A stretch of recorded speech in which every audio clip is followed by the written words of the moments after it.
sommes dans une maison de torréfaction. Vous avez créé le nez du café. Quel est l'objectif de ce coffret?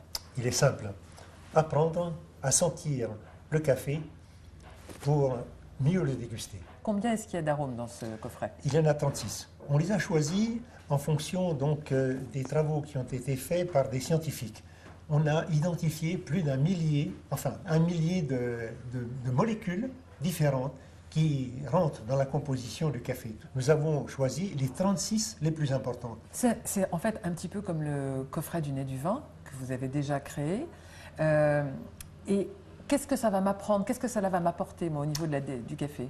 Ces arômes dont je vous parle, ils vont être reconnaissables en fonction de la variété du café, de son origine, de son cru, et aussi en fonction de la torréfaction, donc la pâte du torréfacteur qui va apparaître dans le café que vous allez déguster. D'accord, donc le talent du torréfacteur, c'est à la fois la sélection de son café et ensuite le degré de torréfaction et le temps qu'il va mettre pour le chauffer ou pas. Absolument, c'est des cafés, ce sont des cafés d'origine, et maintenant on parle des crus dans le café comme on en parle dans le vin. C'est un peu la même chose. On s'aperçoit que les terroirs ont de l'importance et que selon les régions où le café est élevé, enfin est produit, on aura des cafés différents selon aussi l'altitude, etc. Alors Jean, on voit que ces 36 arômes, quand on regarde le livret qui est dans le coffret, ils sont classés par grande famille. Donc il y a des familles, je vois, végétales. Végétales comme la paille.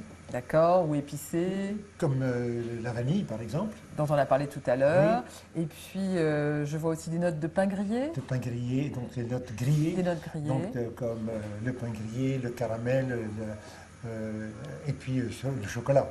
Je vois que dans tous ces arômes, je regarde le petit livret du coffret. Le premier, c'est un arôme de terre humide. Oui, alors cet arôme apparaît à cause donc, du séchage à même le sol. C'est étonnant, parce qu'on a vraiment... Voilà. Bon, c'est assez rare quand même, hein, mais un nez exercé va pouvoir reconnaître ces subtilités. Donc on ne le retrouve pas forcément dans le café. Non. D'accord, mais que dans certains. Voilà. D'accord. Ensuite, alors, je vois là, l'arôme numéro 3, c'est le petit pois. Le petit pois. Oui, donc là, ce serait une note qui apparaît sur des cafés qui ont peut-être été insuffisamment torréfiés. J'ai fait l'expérience avec un petit appareil de torréfaction. On voyait les notes de pain grillé très douces qui apparaissaient, le beurre aussi, et qui se transformaient après pour aller vers des choses plus soutenues, comme la vanille ou le chocolat. Ah oui, alors le chocolat, oui, ça c'est très doux, c'est très gourmand en fait. Alors ça, cet arôme-là, c'est un arôme qui est vraiment très proche de beaucoup de torréfaction.